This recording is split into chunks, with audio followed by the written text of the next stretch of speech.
Here we are back with episode number 18 of Sports the NEMO Way. I'm Alex, and we're here to discuss Adrian Dantley, who made two lists, Doug and Wade, being number 50 on Doug's list. And where'd you say it was in yours, Wade? I'm sorry. Number 40. Number 40. So probably the widest gap we've had in a double episode so far, but still not ridiculously far apart. Dantley played for the Buffalo franchise, the Indiana Pacers, the Los Angeles Lakers, Utah Jazz, Detroit Pistons, Dallas Mavericks, and Milwaukee Bucks during his career. He is a 6'5", 208-pound small forward, zero-time champ, zero-time MVP. He's a six-time All-Star, two-time All-NBA. Played 15 years in the league after being the number 6 pick. He is a Hall of Famer with career averages of 24, 5, and 3 on 54% shooting. So, Doug, lead us away. All right. Well, to go along with his All-Stars, two-time scoring champ, two-time All-NBA, he was also Rookie of the Year when he came in. Excuse me. Played 955 games, as Alex mentioned, 540 shooting percentage, which is 33rd all-time. And if you look at the list, almost everybody ahead of him on the shooting percentage list is a center or power forward, which attributes to his marksmanship there. He also scored around the basket some, but you look at some other famous players. Magic's number 70 on the list. John Stockton, 84. Dr. J, 115. LeBron, 126. MJ, 165. Larry's 175 on the field goal percentage list. Rebounding and assists, he's not top 250. That wasn't what Adrian did. Adrian scored. He averaged, as Alex said, 24-3. He had 4 consecutive seasons where he averaged more than 30 points a game. He averaged 37 as a peak. He finished his career as number 34 on the scoring list with 23,177 points. His scoring average of 24.3 is 19th all-time on the scoring list. And upon his retirement, he was number 9. So there have been quite a few scores since then. Just a few more things about Adrian. He also has an Olympic gold medal, and he was the leading scorer on that team as well. That was back in '76. In the 83-84 season, he set a record for the fewest attempts per game to average 30 points. He averaged 18.2 attempts a game and averaged 30 points. That's pretty tough when you're not shooting many threes, and he didn't shoot many threes. Excuse me. Scoring leaders, we talk about he only get 2 scoring titles, and he's a scorer.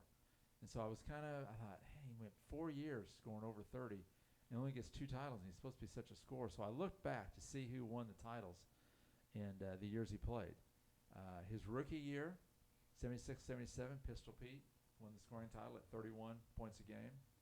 The next 3 years, it was the Iceman, 27, 29, and 33 a game. Then Dantley got his first one at 30.65. And then the Iceman got another one at 32. Then Alex English got one at 28. Then Dantley got his second one at 30.6.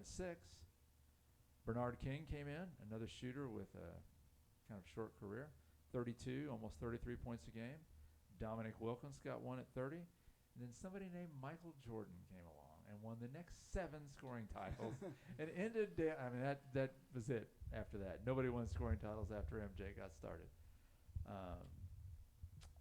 Dantley, can I point something out real quick? Absolutely. I'm not trying to interrupt. No, it's fine. But during that 4-year run where he averaged 30 points a game, you mentioned that English won the scoring title averaging 28, I believe. Right. That was because Dantley only played 20 games that year. Okay. Yeah, he got hurt. Yeah. So he didn't qualify for the scoring title. Okay. Thank you. Mm-hmm. He has no NBA titles.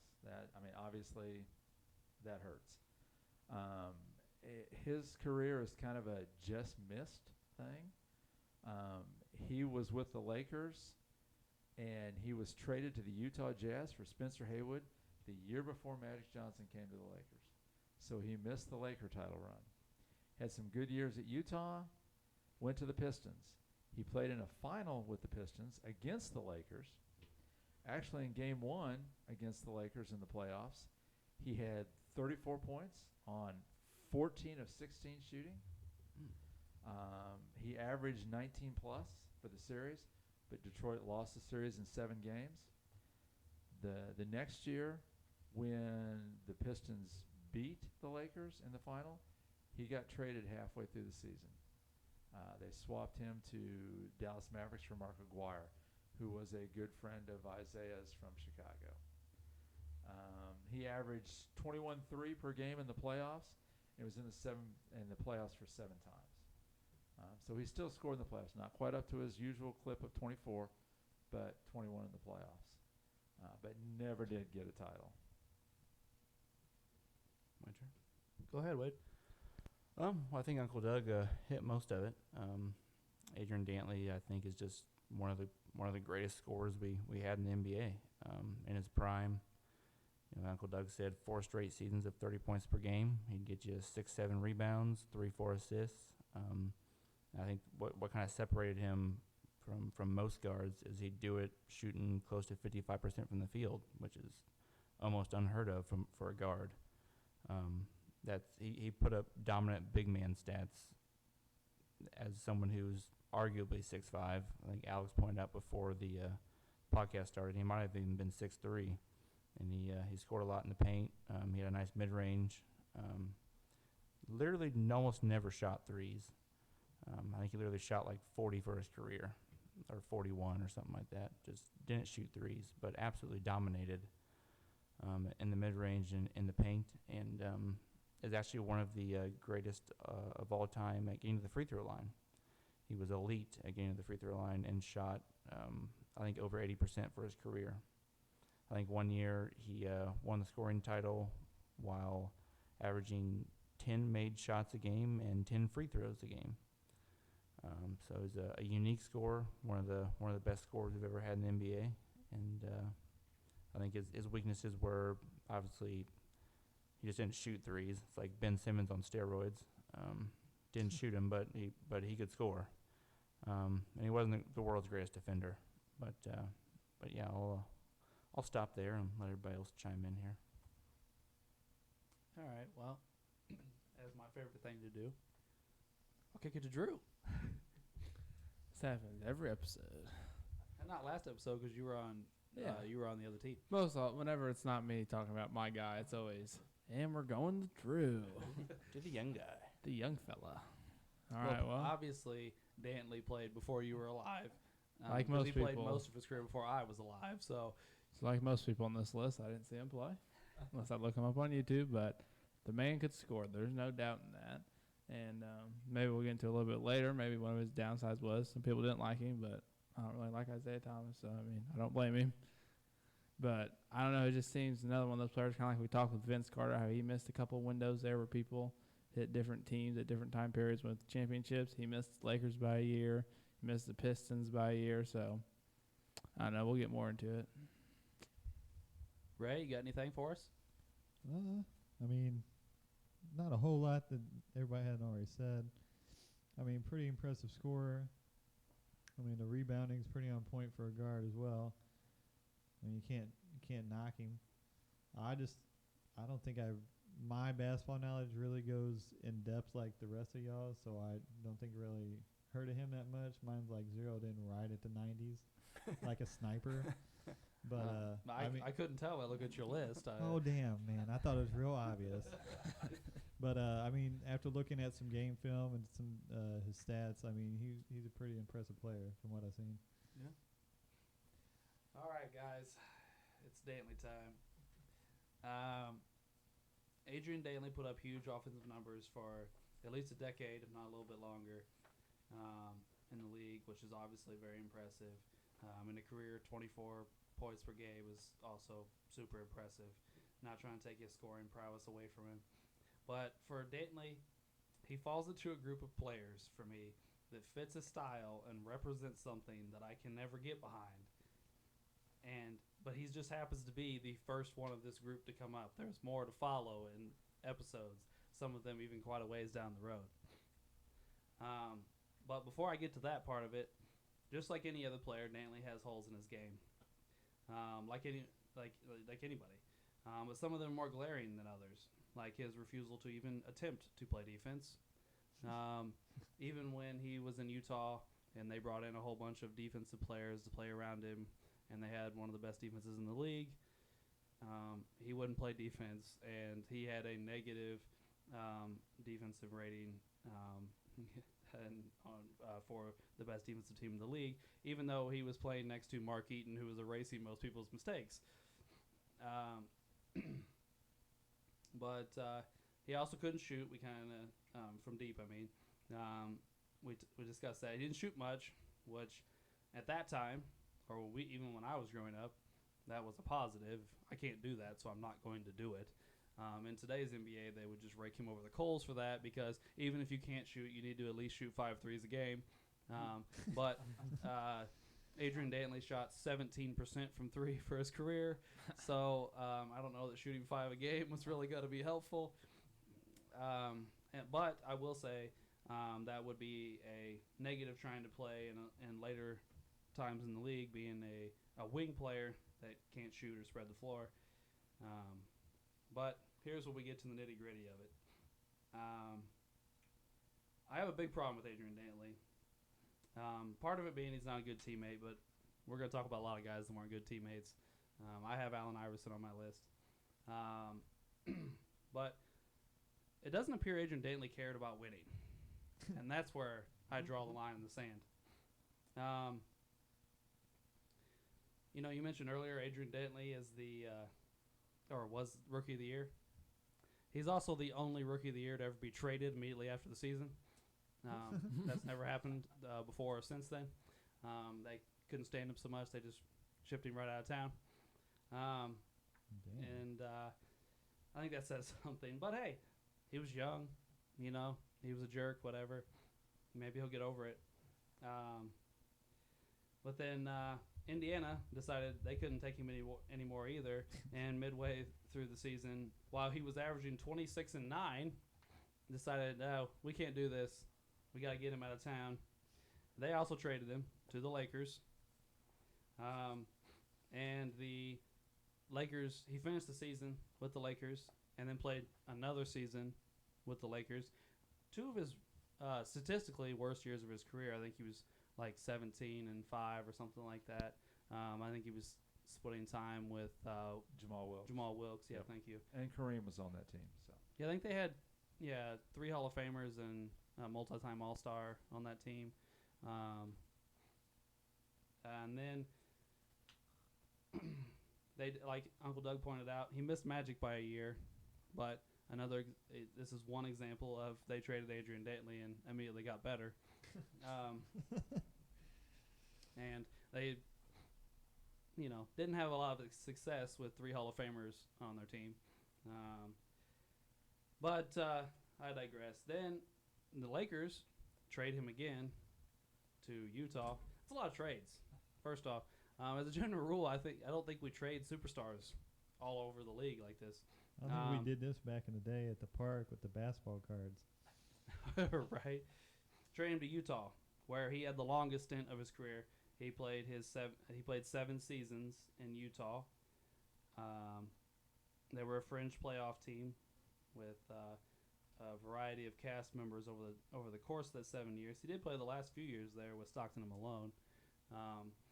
I believe Darrell Griffith was there for most of it. Mark Eaton was there for a portion of it. So he did play with some good players over the time there, but different good players. But one thing that was continuous in Utah is how he couldn't get along with the coach or the management. And Frank Layden, the coach, continually begged ownership to get him the hell out of town. And he eventually did get him out of town. And they traded him to Detroit, which I'll hit on in a minute. But Cotton Fitzsimmons, another famous coach from NBA history who was born in Hannibal, Missouri, and grew up in Bowling Green, Missouri. For those of you that don't know, sports, the NEMO way stands for Northeast Missouri. So we are in Northeast Missouri, so Hannibal and Bowling Green are right here close to us. Just an interesting factoid there for a second. Said he, after coaching Dantley, that no team will ever win with Dantley on it. Now in Detroit, his second real chance at winning the championship, he couldn't get along with his team. He argued about not getting enough touches, about having to play defense. He again gets himself traded. During the season, they win a championship, and then another championship the year after.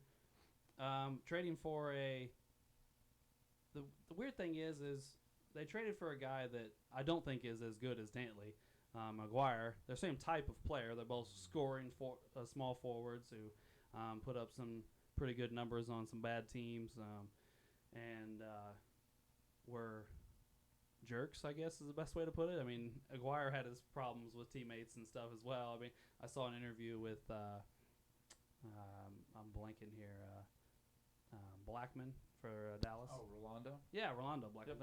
Thank you. An interview today when doing this stuff, and pretty much he was just like, Aguirre's a terrible teammate. I was so glad when he got out of Dallas. Aguirre fit in seamlessly. Maybe it was because he was friends with Isaiah. I don't know. And they went on to win the championship that season. That essentially ended Dantley's run. He broke his leg the next year and was never the same after that. He played a few more years after that, but nothing like he was before that.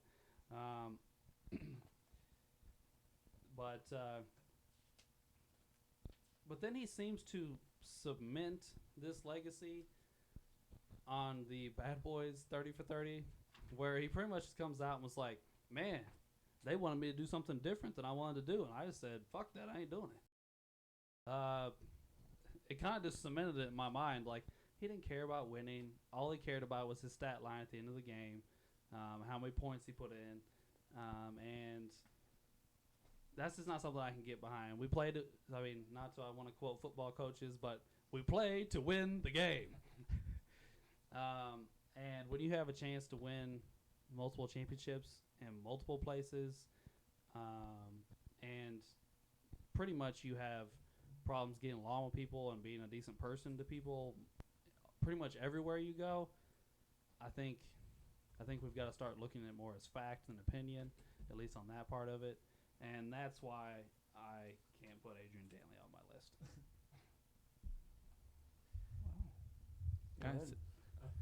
Can I say something real quick about the current NBA? I don't know if you guys know this, but Blake Griffin just went to the Nets. Did he really? Yeah. All right, let's talk about this for a second, because Sorry, I didn't want to interrupt Dantley, but I just thought maybe we should talk. Just. all right, well, let's let them rebuttal about Dantley, and we'll get back to Blake Griffin. All right. Go ahead. I was just going to say, yeah, you're right. He did get traded around a lot. And he wasn't a great defender. He wanted to score. That was his thing.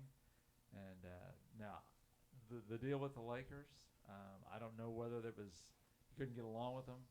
They had two small forwards. Jamal Wilkes, everybody loved. He was from UCLA. Kareem knew him.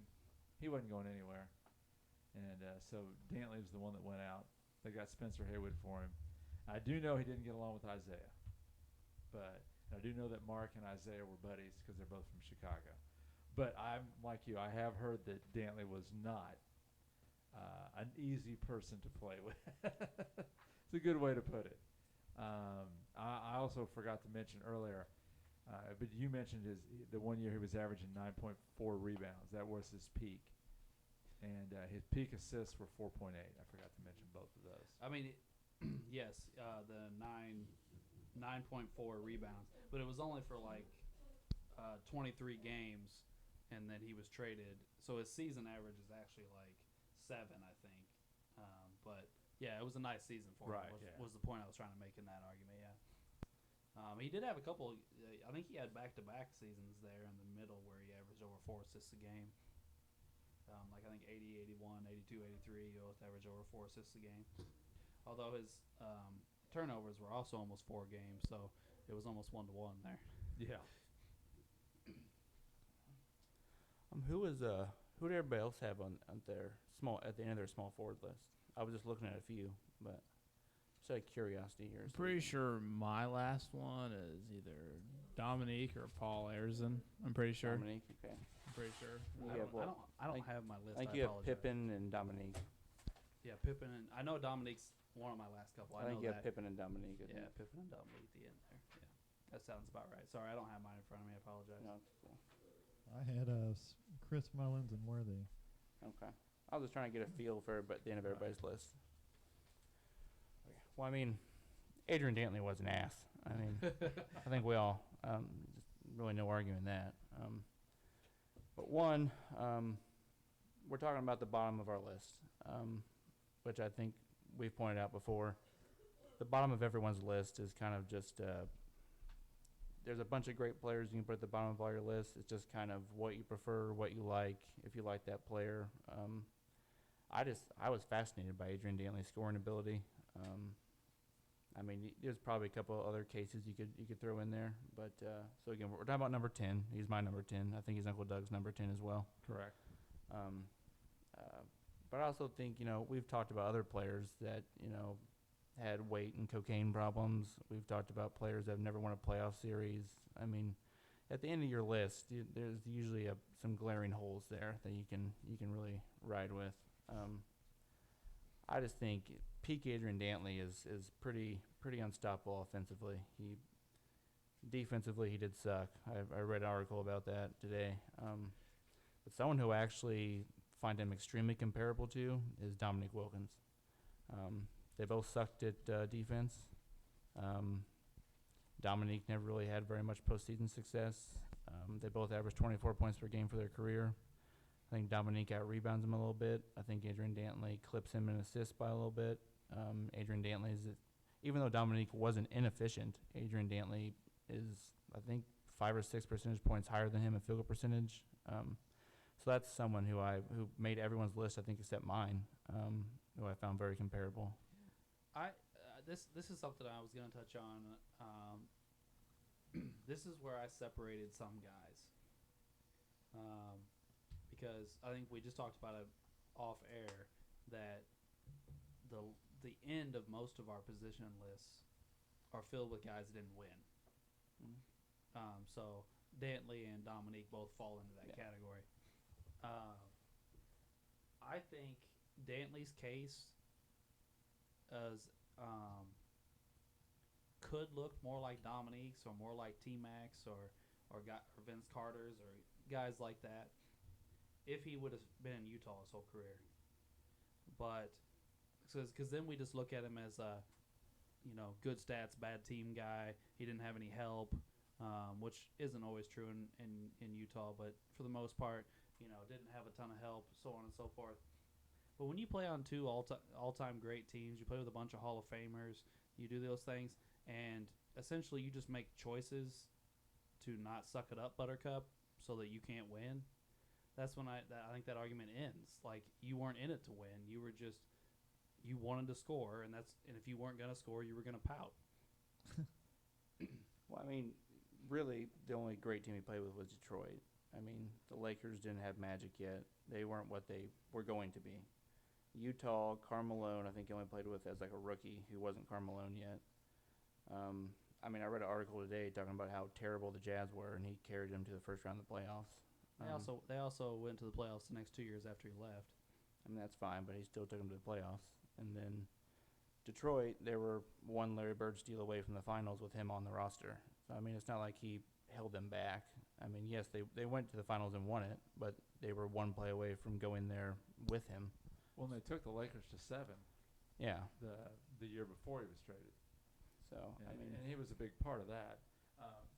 You were talking about Dominique. Dominique happened to be my number 9. Yeah. And you're right. The scoring was within a half a point of each other. Dominique rebounded a little higher, another rebound a game. Dominique didn't quite as much. Assists a little less, maybe half an assist less.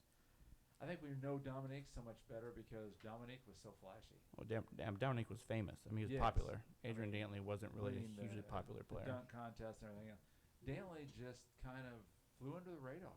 I mean, the big thing for me was the 30 points per game plus shooting 55% from the field. That's unbelievable. That's big man stuff. Yeah, it is. Well, like I mentioned earlier, he's 33rd all time in field goal percentage, and almost everybody ahead of him is a center or a power forward. Yeah.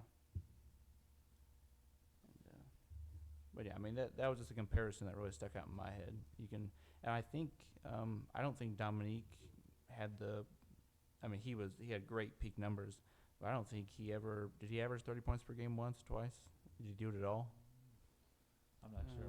I'll get Hold on. on, I got it pulled up. Never mind, Alex has got it this time. 1, 2. He did it 3 times. 3 times. Okay. Yeah. So that's pretty comparable. Yeah. And then their rebounds are around the same in their prime. Yeah. Their assists are really close. I mean, and then Adrian Dantley's more efficient. So they're here's both my bad defenders. here's my question. They played at the same time. Adrian Dantley has as many All NBA as he does scoring titles. It's 2. Dominique, somebody we're talking about, has 7. Why is that? It could be because he's an asshole and no one likes him. That could be. We might have talked about that a little bit more off air, but same thing with Rick Barry and getting his. No one liked him, but he was really good, so maybe that. Yeah, that's true.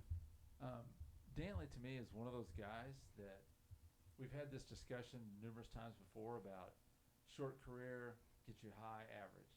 Longer career gets you higher on the all-time numbers. Dantley actually ended up pretty good on both. Yeah. He ended up 34th all-time in scoring and 19th in scoring average. So the length of his career really didn't bring his average down that much.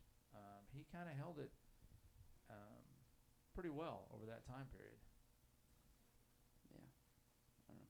I just thought for the 10th small forward on our list, I mean, I thought he was pretty unbelievable numbers-wise. You can compare his numbers to probably players a lot higher on some of our lists. But obviously, the team success, he obviously didn't win a championship or an MVP. So the big dogs all usually have, the titles and MVPs. The 2 All-NBAs, to your point, Alex, is that's pretty low for someone who's going to be on your top 50. But like we said, if no one likes you, they're not going to vote for you to be on stuff. Like Drew said with Rick Barry, who we'll hit on later, who had a whole career of that. People said he should have had MVPs and all this other stuff that he never won because he was an asshole, just like Dantley. But yeah, I don't know. I thought very comparable to Neek, who everyone put on their list but me. Neek's, yeah, I don't know. So I have another question. One of these guys is a peer to Dantley. Another guy is more of a newer player. But why Dantley and not Alex English or Carmelo Anthony? Small forwards that scored a lot, didn't win championships, stuff like that. Well, for me, I mean, kind of like I said, at the end of your list, it's really just what you like, what you prefer. I mean, there's a lot of guys you can throw in at the end of your position list. I mean, there's a lot of really good players that play in the NBA. And to fill out the bottom part of your list, it's really just, I mean, I was enamored with the middle of his career where he's getting 30 every night, leading the league in free throws made, getting to the free throw line, scoring in the paint like a madman at 6'3", 6'4", whatever you want to call him, 6'5". And then he had 6-7 rebounds, 3-4 assists, decent all-around game, and just one of the most efficient players we've ever had at the guard position. So that's what stuck out for me. Mainly the efficiency and the all-around scoring. Well, not all-around scoring. He couldn't shoot, but a three-pointer. But I say you mentioned Alex English. He averaged 21 points to Dantley's 24. They rebounded about the same, 5.5, 5.7, and all English had was 3.6 assists at 3. So they're pretty similar. So it's just basically your preference, I would say. And Carmelo's numbers are very similar too. We talked about that earlier. He's 23.6 to the 24.3, 6.5 to 5.7. Carmelo bounced around a little bit. I don't know that people thought he was a jerk, but he also bounced around a little.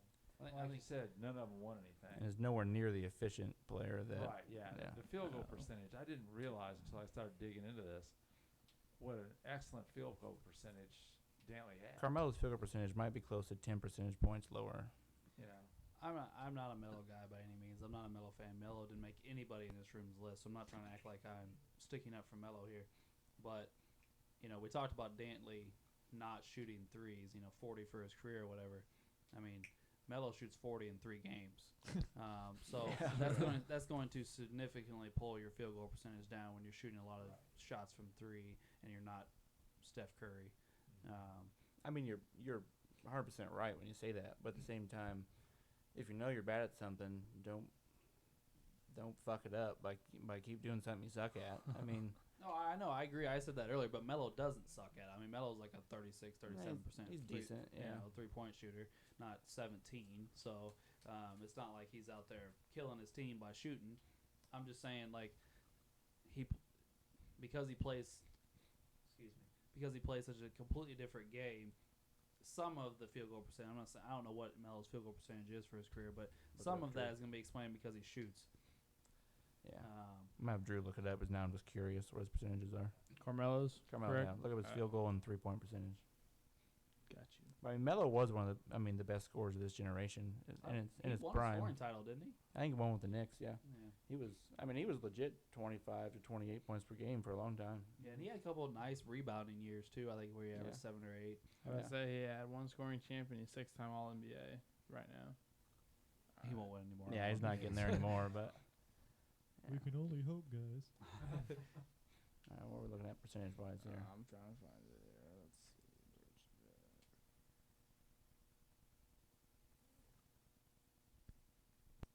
Wow. Melo stats are hard to pull up. It's hard to find his field goal percentage. Should be just scroll to the right when you have his all around stats on. Swipe right. Swipe right. Nope, swipe left. What was Dantley's, and what was his career field goal percentage? I got it. It's 540. 54. Yeah, that's pretty. Anybody else want to look up his stats? I don't think Drew's getting it. Oh, Drufus. I'm failing us for once, guys. I'm sorry. My phone's on like 4%, so I can't look it up. But They probably got All right, I finally found it. It's .447, so 44. what about his 3-point percentage? Give me a hot minute. well Yeah, while it's he's doing 35%. that. 35. Okay. That's how easy that was, Drew, by the way. So I So beat they- you to one of them. Thank you. they very really are much. 10% difference on field goal percentage. Yeah. Alex English, career field goal percentage 507. That's pretty good. 3-point percentage 217. And Alex You English. said, wait, 3-point percentage was what? 217. Oh, so again, crappy. Yeah. Yeah. Wasn't a great 3-point. And Alex shooter. English, I think, only had 3 All NBA teams, I believe. Yeah.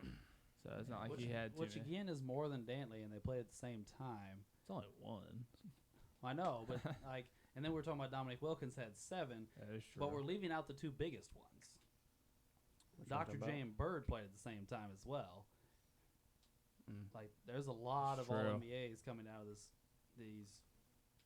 one position right Yeah. here. But again, we're talking about guys who put up similar stats to Dominique, but Dominique's the more popular player, so he gets the nod in a lot of those. I think. Everybody knew Dominique. Yeah, I mean he was. the human highlight reel. He won Yeah. dunk contests. Yeah, and everybody Yeah, knew it. like he I was. mean, before Vince was probably known as the greatest dunker in the game. I'd say. I would agree. Yeah. Yeah. Until Vince came along, he was Yeah. probably number 1. Well, He's a freak. let's be honest, and this isn't even a knock at Dantley. It's just the truth. Like, how Dantley scored was boring. Right. He wasn't flashy. And No. Dominique, He just scored. Dominique was just ramming the ball down people's Yeah. throats Yeah. every night and on Exactly. the highlight package every night. Yeah. Dantley actually scored extremely oddly for someone his size. Right. He had this weird little thing he did in the post to get his points, and he actually had a pretty decent mid range that people don't realize, but he just couldn't shoot a 3. And he went to the line a ton. Mm-hmm. He was in an era that was pretty rough, and it was harder to go to the free throw line. He mastered going to the free throw line, and that's where he made a lot of his money right there. Yeah. Shot 82% from the free throw line. Yeah. And like Well, I mentioned the one time in the game against the Lakers in the '88 finals. Game 1 put up 34 points, 14 of 16 shooting, Missed and twice. that's with Kareem in the middle. Yeah. So how he's getting up all those shots and getting them in? Yeah, I don't know. The man can score. This is good. So was he this big of a asshole in college too? I don't know anything about his college He career. played for Notre Dame, and I'm not a big Notre Dame fan, so I didn't watch him a lot. I do know that he was on the team, I think, that broke UCLA's stopped their their winning streak. They won 88 games in a row, and I think he was the star of the Notre Dame team that beat them finally. So again, he would have been scoring against, I'm not even remember who all was on that 88 game team, but So he was also again in the Olympics. But So was he like a real big superstar in college? Or you knew him pretty well in college. I remember him pretty well in college. Yeah, he was Notre Dame's star. I was gonna say, we were talking about this before the podcast started. He's probably one of the lesser known people we have on our list. I don't think a lot of people, like a casual basketball fan, if you ask them who's Adrian Dantley, I mean, I don't think a lot of people know. Or at least people to a certain age don't know. I mean, did you know who Adrian Dantley was before this, Drew? Not really, no. No, see, I mean, he's on my list. I mean, I knew who he was, and I knew a couple teams that he played for, but I had to really dig into him to find out some of this, like his field goal percentage and stuff like that. I did not know that he was that elite and efficient and stuff like that. I mean, he's one of the lesser known people we have on all of our lists. It's Alex hit back on whether he was good in college or not. He was the 6th pick, so he had that be. I knew it was the 6th pick. I just didn't know whether did he already have, issues and that's why he went 6 instead of 1, or was he not like a big time superstar and he went 6 because the superstars went 1 through 5, or I didn't know. That's why I was asking. Yeah, I'm not sure who was number 1 that year, Drew. Do you have I'm looking it up. Because I'm trying to think who was on that UCLA team that won 88 games. Was that Bill Walton? Or not? No, he was in the league in the late 70s. Well, I mean, that would have been the 70s. That would have been the it, 70s. Yeah. Yeah, because he came out and he played in the 76th Olympics, so his first year in the NBA would have been 77.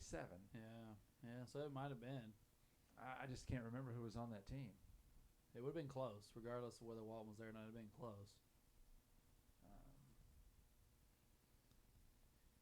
So what we're talking about, the 77 draft?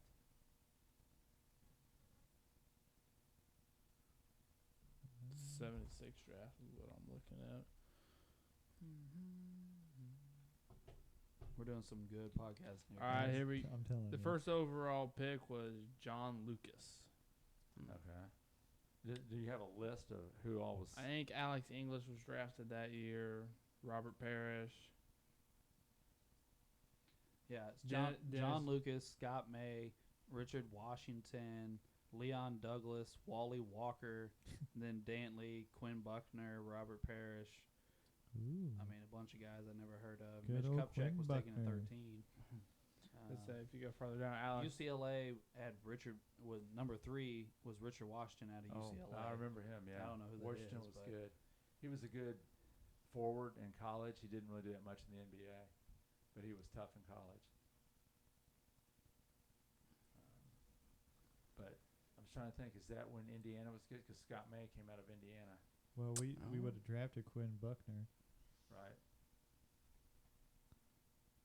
I don't know. I mean, I know who John Lucas is, but the rest of those guys that went before Dantley, I don't even know who they are.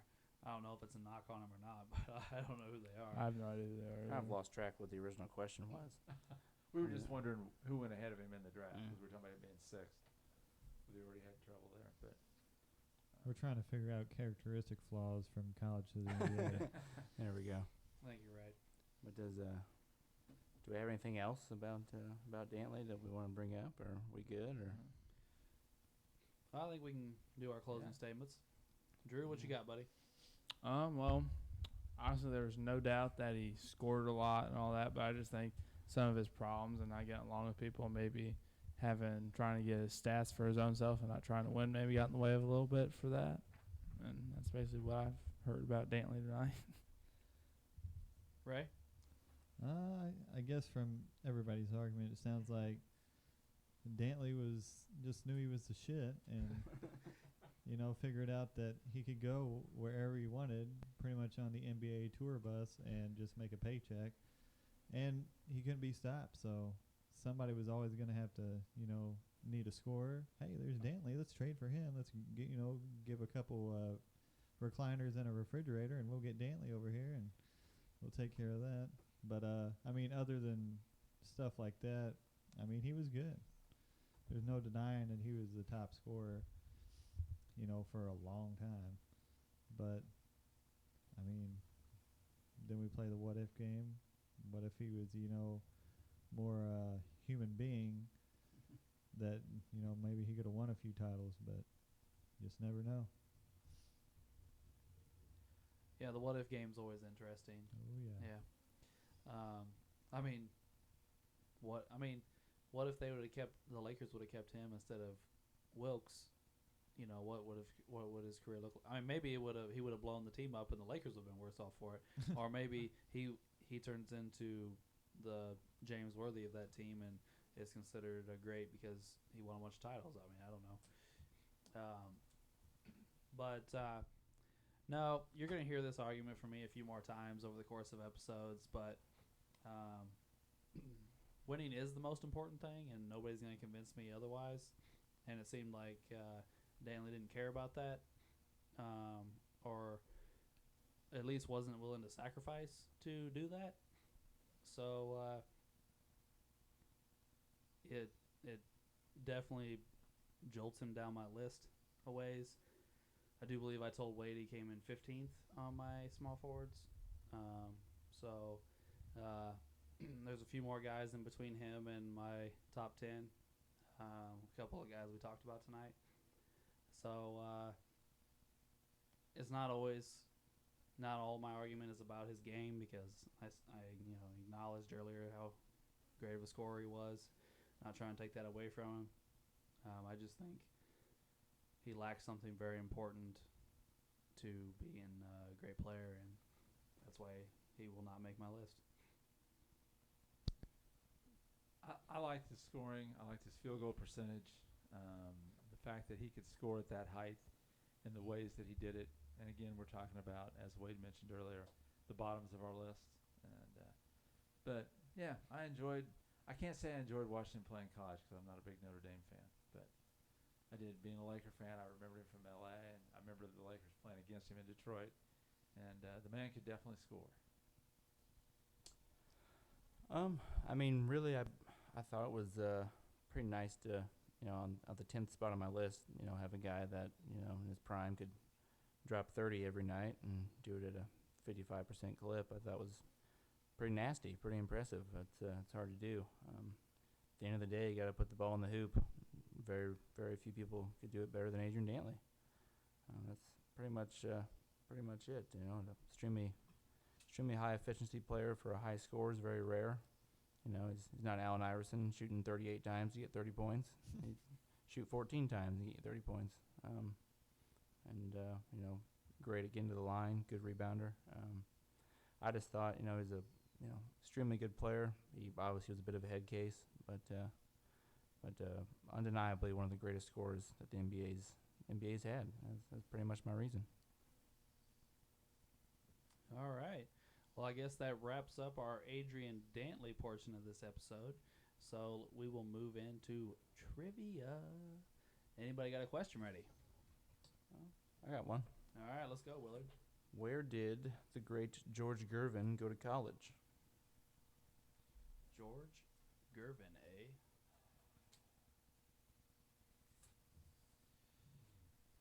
I think he went to Culver Stockton College. If you went to Culver, it'd probably be named George Gervin University. That's probably fair.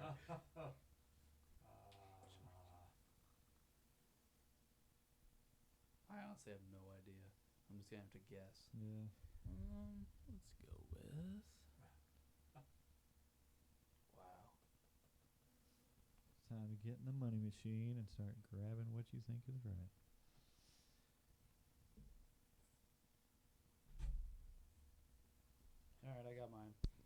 yes. I'm ready. Very Locked good. in. All right, let's go. I got Indiana. Okay. I said South Carolina. Wake Forest. Okay. Xavier. We went to Eastern Michigan. Ooh. Oh. What a college. No. I hope I'm not pissing off any Eastern Michigan fans out there. I don't know anything about it. I was just throwing that out there. Anybody else got one? Yeah, I'll go ahead. In which city did basketball debut as an Olympic sport? Can you repeat that again? I'm sorry. In which city did basketball debut as an Olympic sport? Ooh, city, huh?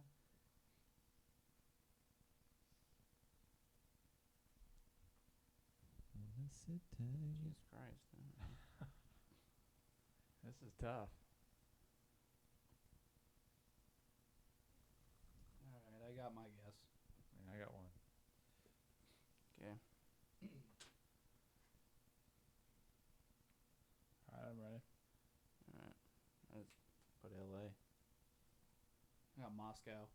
I said Helsinki. I also said Moscow. All right, the correct answer is Berlin. Berlin. Berlin. Wow. A lot of correct answers today. Let's see, it says the first year when basketball was an Olympic sport was in the 1936. USA won the very first time basketball was an Olympic sport, with Canada getting the silver. Canada getting silver, huh? All right, who's up next? I'm ready. Who was the first ever All-Star Game MVP? Oh, wow. I have no idea when the first All-Star game was. But George Mikan made 4, so... Wow. Interesting.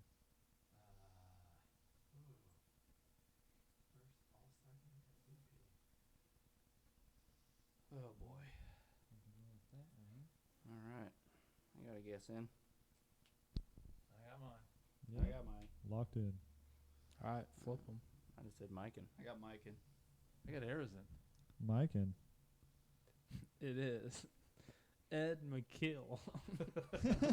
Is that Macaulay? Yeah, my Easy, bad. Easy Ed Macaulay? Yep, Oh, your grandpa will be disappointed if you don't pronounce his name right. my bad. He loves Easy Ed. Hold on. Let me guess. A short white guy. Probably. I don't know, I'll look up how tall he is. Does that leave, what, me and Ray? No, Ray you, got his. you and Uncle Doug. Oh, me and Uncle Doug. I apologize. You're me. Go for it. All right. We're talking about field goal percentage a lot tonight. Obviously, Dantley had a good one. Who has the highest field goal percentage all time? Highest field goal percentage all time. By the way, Ed was 6'8". Oh, okay. Oh, A taller little than bit I bigger thought. white guy. Highest percentage all time.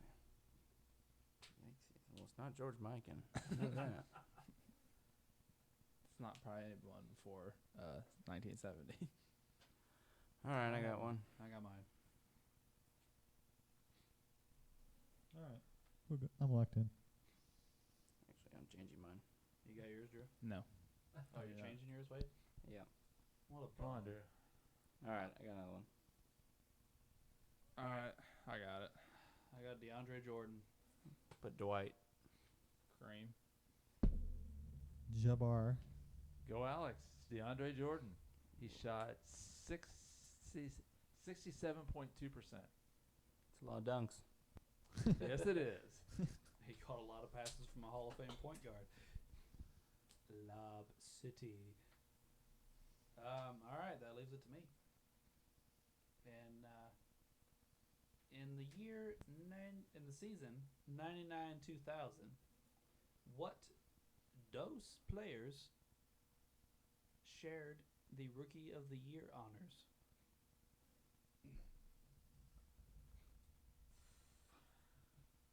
Yes. I think I know one. I just can't remember the other. 99, 2000. Is that what you said? Yes, sir. All right. We gotta get them both right. Yes, sir. Oh, it's bullshit. You asked us a 5-player one a couple weeks ago. It was the very first episode because I got 4 out of the 5. Oh no. Yeah, but I told you the answer like 7 times.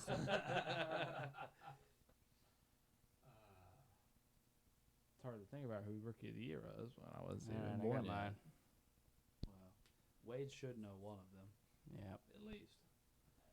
Oh yes, I know who it is. Oh, you got yours? No. No. No, I don't. I'm drawing a blank. The here, so struggle I'm is not real. getting this one.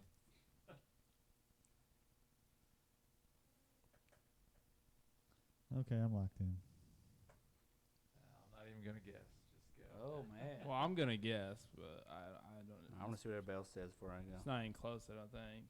All right, I'm gonna go with Tony Parker and Allen Iverson. Oh, those are little age difference there, isn't there? Yeah, a few years there. Ray, who you got? Ray? I said Duncan and Iverson. I put Elton Brand and Steve Francis. That is the correct answer. Woo! Whoa, Damn. go Wade. Elton Brand and Steve Francis. I believe, now I don't know this for a fact, but I believe we had like 2 years very close together there where we split Rookie of the Year. Didn't Kidd split it with somebody like 2 years before that? Did Vince split it with someone? I was thinking Vince. You might have. Yeah. I thought Vince split it with someone in, what would that have been, 98, 99, something like that. Did he split it with Jameson? I don't know, to be honest. I thought Vince split it. I knew Brand split his. Obviously, I just got that one right. But Oh, Stevie Francis. I'd forgotten about him. Steve Franchise was the shit for a while. Yeah, He I was. completely forgot about him. He was. That's who the Rockets traded to the Magic for T-Mac. Oh, okay. So, yeah, he holds a special place in my heart. Not a positive one, but a special place in my heart. But, yes. All right, so the trivia standings are as follows after this week. It is Ray with 12. Alex with 17. Doug with 23. Drew with 24. And Wade with 27. Wade has now extended his lead 3 weeks in a row and now has a 3-point lead over Drew and a 4-point lead over Doug and an insurmountable lead over Ray and I. That's correct. Drew, the whiteboards aren't kind to you, my friend. I still have gotten as many right as Alex has with the whiteboards. Ooh, taking a One. dig here. All right. I'm looking at this Rookie of the Year thing so before I get off the air.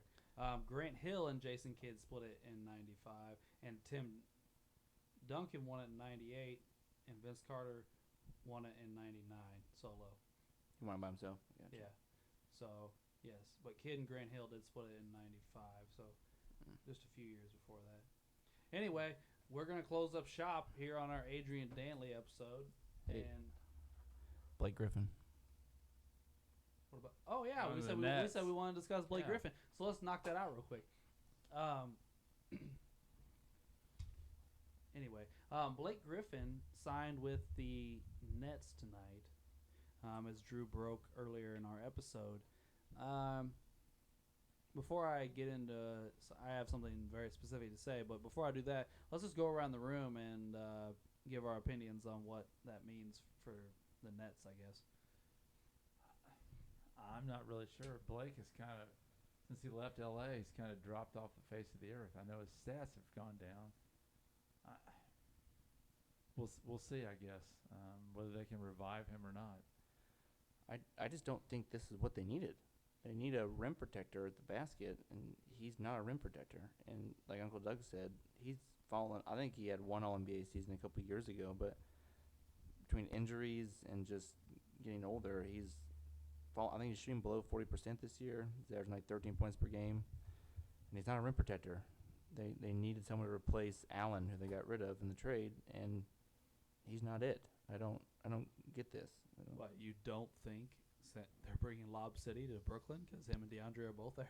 Yeah, Lob City, like in a fucking nursing home. Like, get out of here. Yeah, I was listening to some talk radio this week, and they were saying that Blake came into the league. He played above the rim. He plays below the rim now. Why isn't he not like hasn't dunked Yeah. since like 2019? He hasn't had a dunk in like a year and a half. Yeah. His stats this year are 12, 5, and 3. What's his field goal percentage? I'm pretty sure it's like 37% or something. Don't be asking Drew field goal. I got it. He I can't got find it. it. It's 36. 36. That was off by 1. Well, Ray, you got something? Yeah, I'm going to be Nostradamus, and I'm going to predict that this revives Blake Griffin's career, and we're going to see greatness. Guess Wow. we'll see. I don't know. Wow. Ray has spoken. Those All are- right, so here's my thing, guys. You guys kind of touched on it, but yes, 2 years ago, Blake Griffin had a very, very good season. He was all NBA. He carried that trash Pistons team to the playoffs. But this year, he couldn't guard me, I don't think. They were showing guys crossing him up and him falling down the other day, and I don't think the guys were trying to. I think they were just trying to go the other direction and like to throw a pass, and Blake Griffin fell down. He hasn't dunked since 2019.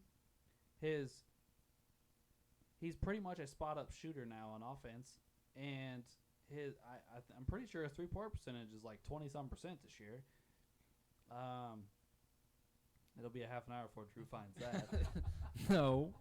But I got it. I just don't.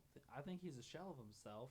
Yes, we're gonna see him on TV all the time now because he's playing on a really good team. But I think Blake Griffin's cooked. Why don't this isn't what they need? I don't understand it. You don't need Blake Griffin. Right. You need rim protection. That's their weakness on their team. Kevin Durant can't be your center and be your rim protector. Like, I'm befuddled. I had the 3-point percentage. He is shooting 31. Oh, 31.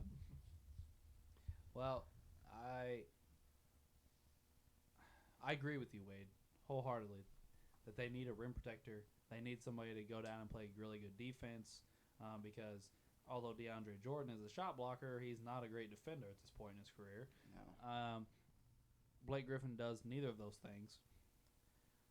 Although I think we discussed it in the Harden episode, he has something they want.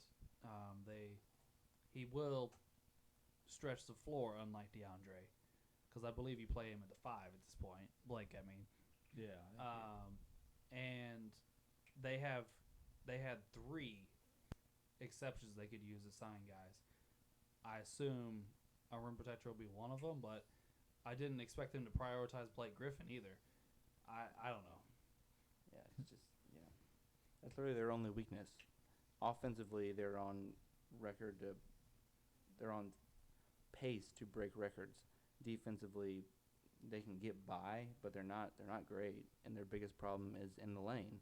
You can just kill them down there because when they play anybody with size, even to get out of the East, you got to go through Embiid. You have to go through Giannis. Like, who's gonna guard him? Durant, old ass DeAndre Jordan. Like, it's just no. Well, I listened to, I can't remember who it was, maybe it was Chris Broussard the other day, say, I think the Nets are going to get involved in the Blake Griffin sweepstakes, which first of all, I don't think is a sweepstakes, by the way. It's a scratch-off ticket. So that the Lakers can't get him. And I'm like, is he really this hot of a commodity that we're threatened that the Lakers are going to get him? As a Laker fan, I'm glad the Nets kept us from getting him. I didn't want him. We don't want him. 13 points on 36% shooting is not exactly And it's not like his Scaring gravity people. is going to pull a bunch of defenders out to his 31% from 3. If he was shooting 37% from 3 instead of from the field, then guys would respect him. And, but like you said, they don't need offensive help. No. Their offense is the greatest of all time at this point in the season. So it's not that's not what they need. Sorry, I just completely screwed that up. I guess the only thing he really brings to the table that another center like DeAndre Jordan doesn't bring is, one, like you said, he's at least capable of shooting a 3, so you can't just ignore him out there. And 2, he's actually a fairly decent passer, so you have a center that can move the ball. But I don't think that's worth the terrible defense and the no shot blocking. I mean, obviously these are NBA teams. Maybe they know more than we do. Is he just sandbagging in Detroit because he doesn't want to be there? Yes. That's possible. Very true. Well, Ray, you're the bright spot in us. You're the one talking about him returning to stardom. What do you got for us? I just think that once you like his peak was the Clippers, right? Yeah. And then you get traded, and then you get a little more unmotivated, and then you get traded again, or you're feeling down on yourself, and you get demotivated, and then you just don't want to play anymore, and then boom, all of a sudden you're like, yes, I'm going somewhere great, and then you just start peaking up a little bit, and then you just going balls to the wall again. And sometimes that's all it takes. I mean, could be. I mean, I'm not saying you're wrong. It's a possibility that he was just so unhappy in Detroit he didn't care. They weren't winning anyway, so it's not like he was costing them wins. So who cares? And then he goes to the Nets where they actually need him to do things to win a championship, which is their goal. Maybe he does play better. I don't know. But even prime Blake Griffin, who was good, doesn't do the things the Nets need. So, which always befuddled me, by the way. You're 6'10", and you have a ridiculous vertical and can jump out the gym, but you can't block shots. That's weird. Is he 6'10"? I thought he was shorter than that. Yeah, I think he's 6'10". Is he really? I always Yeah. thought he was kind of a shorter power forward. And then if you ever watched him in 6'9". college, 6'9". Okay. his brother was the defender. Doesn't it Taylor? Taylor Yeah. Griffin? Yeah, Something Taylor like that. Yeah, Griffin. they played together at Oklahoma. The brother was the defender. Blake scored, and the brother played defense. Well, we all know Blake can jump out of the gym when he jumped over the car. The hood. Good. The hood of the car. I know. Like Alex said, I've seen guys at Gus Macker go over the car. I know. Just getting Alex going again about people. I think a lot of guys, though, that are built like that rely on the jumping ability and don't have the super long arms, they don't always block a ton of shots. I think because you constantly, they're just jumping as high as you can just to block a shot. I just don't think they just don't do it. Zion Williamson? Yeah, I mean, Charles Barkley. I mean, although he didn't block shots and they're built almost the exact same. I think it's the taller, longer guys that have to put forth a lot less effort into blocking shots. It's the long arms, I think, and obviously plus the height. Those guys that have to jump as high as they can every time to block a shot, I just don't think they just don't do it. But yeah, Does Blake have a small wingspan? Is that what you're saying? I don't think he's like Mutombo out there. I mean, Well, I don't. Yeah, I'm not saying that, but I don't think he's got like freakishly short arms. He's not T-Rex in it, but I'm just saying Elton Brand, one of your boys, had like 2.5 blocks a game. yeah, he had and he's freakishly long 6'8". arms. Yeah, his arms were freakishly long. But yeah, and he had half the vert that Blake Griffin had. Right. Blake Griffin has a 6'11" wingspan. That's longer than I thought, actually. Yeah. I don't know. Maybe he just sucks at it. I don't know. I'm a little befuddled, like you said. But then, if you go out and sign a shot blocker, like if Drummond or McGee or any of the guys that's been rumored do become available and they sign them, then does Blake Griffin just not play? And you wasted this anyway? Or are you planning to play Blake at the floor? 4? No, you just Yeah. trade Blake again, and Coley killed his momentum that he was going to have in New Jersey. Yeah. Or maybe they think they're keeping him away from somebody else. Maybe that's what they're doing. No, that's true. It could be. I mean, I would feel like they would want someone like McGee.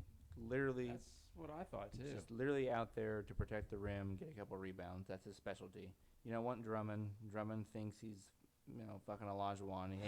He hangs onto the goddamn ball, thinks he can dribble through people, and then accidentally kicks it off his leg. Like, you don't want that. Just get someone who just specializes in protecting the basket.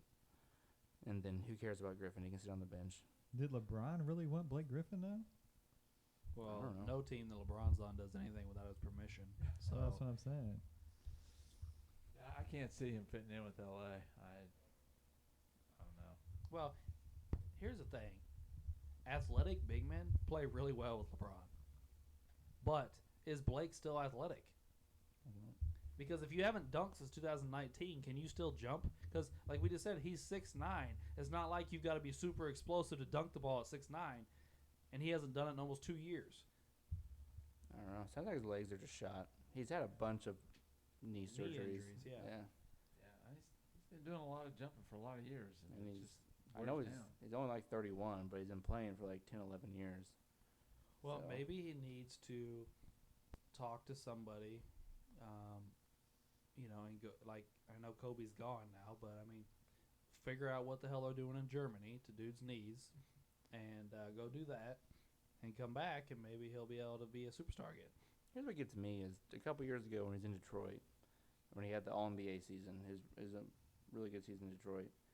I mean, he was still athletic, but he wasn't scoring most of his points above the rim. He developed a three-point shot. He developed a good mid-range jumper. He had a couple of decent little post moves. He was passing on a double teams really well. Where the hell did he go? Like, Ray, what's he weigh? He weighs 250. If you're 250, you ought to be able to muscle your way to the rim 4 or 5 times a game. yeah, I mean, most teams don't even play centers now. Right. Like, I mean, you're 6'9", know. 250. You ought to just be able to lower your shoulder, hit somebody, and lay it in 3 or 4 times a game at least. I don't know. Maybe Ray's right. Maybe he doesn't give a shit because it's Detroit. He's just been resting for the last 2 years. For the second half of his career, guys, watch it. Just watch. Maybe because some of that stuff has disappeared. I mean, don't why know. ruin your career on 2 crappy Detroit Piston teams when you can just rest up and collect a paycheck? $40 million a Yeah. year Yeah, paychecks. well, why not? I mean, I'd be pretty mad too if they just gave a big contract to Grant and let him run the whole offense. Just, Grant's averaging 25 a game. I mean, Blake's not doing that. well, no. I mean, most people can do a bunch of stuff on shitty teams, but just oof.